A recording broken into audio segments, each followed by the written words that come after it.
August 20, 2026 നമ്മളുടെ സ്നേഹ വീട്ടിലത്തെ ഓണാഘോഷ പരിപാടി അപ്പോൾ ഈ ഒരു ദിവസമാണ് ആരംഭിക്കുന്നത്.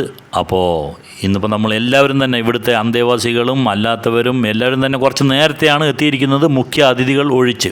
ബാക്കി എല്ലാവരും തന്നെ നേരത്തെ എത്തി. സ്ത്രീജനങ്ങളൊക്കെ ഏകദേശമൊക്കെ ഒരേ കളറിലുള്ള ആ ഒരു കോസ്റ്റ്യൂമിലൊക്കെ വന്നിട്ടുണ്ട്.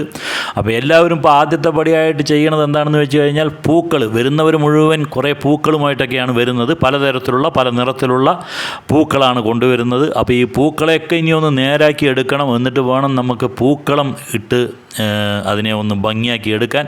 പൂക്കളം ഇടണമെന്നുണ്ടെങ്കിൽ ഈ കൊണ്ടുവന്ന പൂക്കളെയൊക്കെ ചിലതിനെയൊക്കെ നമുക്ക് എതളുകളായിട്ട് തിരിക്കേണ്ടി വരും. അപ്പോൾ ആ ഒരു ജോലിയിലൊക്കെ വ്യാപൃതരായിരിക്കുകയാണ് വന്നവരെല്ലാം തന്നെ. അപ്പോൾ ഇനിയും ആളുകൾ വന്നുകൊണ്ടിരിക്കുന്നുണ്ട്. അപ്പോൾ വന്നുകൊണ്ടിരിക്കുന്നവർ മുഴുവൻ എന്താണ് ചെയ്യുന്നതെന്ന് വെച്ച് കഴിഞ്ഞാൽ ഈ ഒരു പൂക്കളും കൊണ്ടാണ് എല്ലാവരും വരുന്നത്. ആ കൊണ്ടുവന്ന പൂക്കളെയൊക്കെ ഓരോരുത്തരും അവിടെ ഇന്ന് അതിനെയൊക്കെ നേരാക്കുന്ന ഒരു കാഴ്ച. അപ്പോൾ പെണ്ണുങ്ങൾക്ക് മാത്രമല്ല ആണുങ്ങൾക്കും ഇതിലൊരു മുഖ്യ സ്ഥാനമുണ്ട്. കാരണം ശിവരാജേട്ടനാണ് ഇതിൻ്റെ ഒരു ചുക്കാൻ പിടിക്കുന്നത് എന്ന് വെച്ച് കഴിഞ്ഞാൽ ആ പൂക്കളത്തിനൊരു ഡിസൈനൊക്കെ കൊടുക്കാൻ വേണ്ടി. ഇതിലൊന്നും വ്യാപൃതനല്ലാതെ ഒരാൾ അദ്ദേഹത്തിൻ്റെ ബോഡി ബിൽഡപ്പ് ചെയ്യുന്നുള്ള ഒരു തിരക്കിലാണ്. അപ്പോൾ അദ്ദേഹം വ്യായാമത്തിൽ ഏർപ്പെട്ടിരിക്കുകയാണ്. ഇവിടെ ഇത് ചെറിയൊരു കളമാണ്, ഒരു വട്ടം, ഒരു വൃത്തം വരച്ച് വെച്ചിട്ടുണ്ട് ശിവരാജേട്ടൻ. അപ്പോൾ വരുന്നവരുടെ കയ്യിലെ പൂക്കളുടെ അനുസരിച്ചിട്ട് ആ ഒരു വൃത്തത്തിൻ്റെ അളവ് വ്യത്യാസം വന്നുകൊണ്ടിരിക്കുന്നു. ആദ്യം 1 വരച്ചു, പിന്നെ 2 വരച്ചു. ഇതാ ഇപ്പോൾ വലിയ ഒരു കളവും കൂടെ വരച്ച് 3 വൃത്തമാണ് വരച്ചിരിക്കുന്നത്. അപ്പോൾ ഇതിൻ്റെ ഉള്ളിലാണ് നമ്മൾ ഈ പൂക്കളൊക്കെ ഇട്ട് അലങ്കരിച്ച് അതിനെ വൃത്തിയാക്കുക. അപ്പോഴേക്കും എല്ലാം ഇതളുകളാക്കി തിരിച്ചിട്ടുണ്ട്. അപ്പോൾ ഇനിയും ആരെങ്കിലുമൊക്കെ പൂ കൊണ്ടുവരുമ്പോൾ ഈ വൃത്തത്തിൻ്റെ വലിപ്പം വ്യത്യാസപ്പെടും. അപ്പോൾ ശിവരാജേട്ടൻ നല്ലൊരു ഡിസൈൻ തന്നെ ഉണ്ടാക്കി വെച്ചിട്ടുണ്ട്. അപ്പോൾ അതിലൊക്കെ ഏത് കളർ കൊടുക്കണം, എങ്ങനെ പൂക്കൾ ഇടണം എന്നുള്ള ഒരു ഇൻസ്ട്രക്ഷനും ഡയറക്ഷനും ഒക്കെ തന്നെ ശിവരാജേട്ടൻ നൽകുന്നുണ്ട്.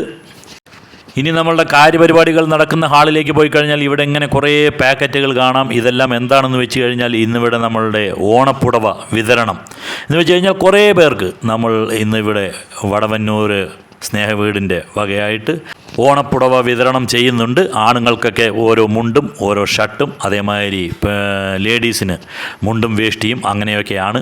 ആളുകളൊന്നും വന്നിട്ടില്ല. നമ്മൾ കസേരയും എല്ലാം ഇട്ട് റെഡിയായിട്ട് വെച്ചിട്ടുണ്ട്. ഓരോ ദിവസങ്ങൾ കഴിയും തോറും വടവന്നൂർ സ്നേഹവീടിൻ്റെ ആ ഒരു പ്രവർത്തന മേഖല ഇല്ലെങ്കിൽ പ്രവർത്തന ശൈലി അതിന് വ്യത്യാസം വന്നുകൊണ്ടിരിക്കുന്നു. വളരെ വിപുലമായിട്ടുള്ള രീതിയിലാണ് കാര്യങ്ങളൊക്കെ നടന്നു പോകുന്നത്. അത് ഓരോ ദിവസവും അതിൻ്റേതായിട്ടുള്ള ഉന്നമനം കാണുന്നുണ്ട്. ഇവിടെ ഇതാ ശിവരാജേട്ടൻ്റെ നേതൃത്വത്തിൽ ലേഡീസ് എല്ലാവരും കൂടെ, സ്ത്രീകൾ എല്ലാവരും കൂടെ തന്നെ അതിമനോഹരമായിട്ടുള്ള ഒരു ഡിസൈനിൽ പൂക്കളം ഏകദേശം ഒരുക്കിയിരിക്കുകയാണ്. ഇനിയും ഒരു വലിയ റൗണ്ട് പൂവ് ഇടാനുണ്ട്. പൂക്കളെല്ലാം കഴിഞ്ഞു എന്ന് വിചാരിക്കുമ്പോഴേക്കും പിന്നെയും വന്നുകൊണ്ടിരിക്കുന്നവർ പൂക്കൾ തന്നെയാണ് കൊണ്ടുവരുന്നത്. അതുകൊണ്ട് പൂക്കൾക്ക് ഒരു ക്ഷാമവുമില്ല. ഇനിയും വേണമെങ്കിൽ വലിയ വൃത്തത്തിൽ നമ്മൾക്ക് പൂവ് ഇടാവുന്നതാണ്. എങ്കിലും ഈ ഒരു വൃത്തത്തിൽ നമ്മൾ കാര്യങ്ങൾ അവസാനിപ്പിച്ചിരിക്കുകയാണ്. പൂക്കളമൊക്കെ ഇട്ട് കഴിഞ്ഞപ്പോൾ ചിലർക്ക് ഒരാശയം, അതിൻ്റെ ചുറ്റും നിന്ന് തിരുവാതിരക്കളിയുടെ 2 ചുവട് വയ്ക്കാമെന്ന്. അപ്പോൾ ആ തിരുവാതിരക്കളിയും അങ്ങനെ അവിടെ ഉഷാറായിട്ട് നടക്കുകയാണ്. തിരുവാതിരക്കളിയിൽ പ്രഗത്ഭരായവരും അല്ലാത്തവരും ഒക്കെ തന്നെയുണ്ട് ഈ കൂട്ടത്തിൽ. എങ്കിലും എല്ലാവരുടെയും കൂടിയുള്ള ആ സമ്മിശ്രമായിട്ടുള്ള ആ ഒരു തിരുവാതിരക്കളി വളരെ കൗതുകവും രസവുമുണ്ടായിരുന്നു കാണാൻ. ഇനി നമുക്ക് പ്രോഗ്രാം നടക്കുന്ന ഹാളിലേക്ക് പോയി കഴിഞ്ഞാൽ ഇതാ ഒരുപാട് ആളുകൾ വന്നു കഴിഞ്ഞു. ഇന്നത്തെ നമ്മളുടെ ഈ പ്രോഗ്രാം ഉദ്ഘാടനം ചെയ്യുന്നത് ബഹുമാനപ്പെട്ട കൊല്ലങ്കോട് ബ്ലോക്ക് പഞ്ചായത്ത് പ്രസിഡൻറ്റ് ശ്രീമതി ശോഭന ജയപ്രകാശാണ്. അപ്പോൾ മാഡവും എത്തിയിരിക്കുകയാണ്. കാര്യപരിപാടികളുടെ മുന്നോടിയായി പ്രീത ടീച്ചറുടെ പ്രാർത്ഥന ആലാപനം, പ്രാർത്ഥനയ്ക്ക് ശേഷം നമ്മളുടെ ഇന്നത്തെ ഈ പ്രോഗ്രാമിൻ്റെ മുഖ്യ അതിഥി എന്ന് പറയുന്നത് ബഹുമാനപ്പെട്ട ജില്ലാ പഞ്ചായത്ത് മെമ്പർ പാലക്കാട് ശ്രീ ഫെബിൻ ആണ്.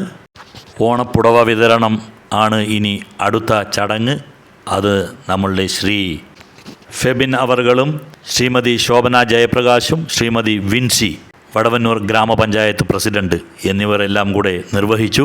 ഇനിയുള്ളത് ശ്രീ അൻഷാദിനെ ആദരിക്കുക എന്ന ചടങ്ങാണ്. ശ്രീ അൻഷാദ് ആരാണ് എന്ന് വെച്ച് കഴിഞ്ഞാൽ അദ്ദേഹം വടവന്നൂർക്കാരനാണ്, സർക്കിൾ ഇൻസ്പെക്ടറാണ്.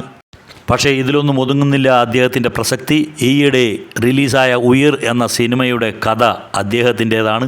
അദ്ദേഹത്തിൻ്റെ തന്നെ അനുഭവമാണ് അദ്ദേഹം കഥയായി രചിച്ചിട്ടുള്ളത്. അപ്പോൾ ഉയിർ എന്ന സിനിമയുടെ കഥ എഴുതിയിട്ടുള്ള വ്യക്തി എന്ന നിലയിലും അദ്ദേഹം പ്രസിദ്ധനാണ്. ഇപ്പോൾ പുടവ വിതരണം ചെയ്യുന്നത് വടവന്നൂർ ഗ്രാമപഞ്ചായത്ത് വൈസ് പ്രസിഡന്റ് ശ്രീ രാജീവാണ്. അദ്ദേഹം തന്നെയാണ് ആശംസകൾ അർപ്പിച്ചതും.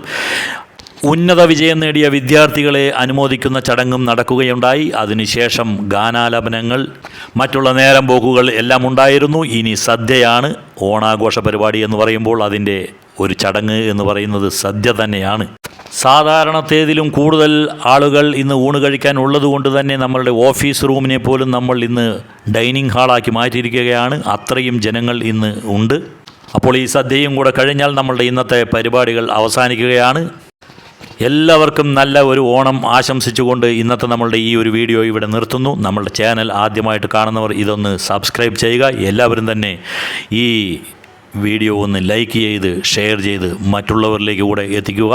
അടുത്ത ഒരു വീഡിയോയുമായിട്ട് വരുന്നവരേക്കും ബൈ, എൻജോയ്.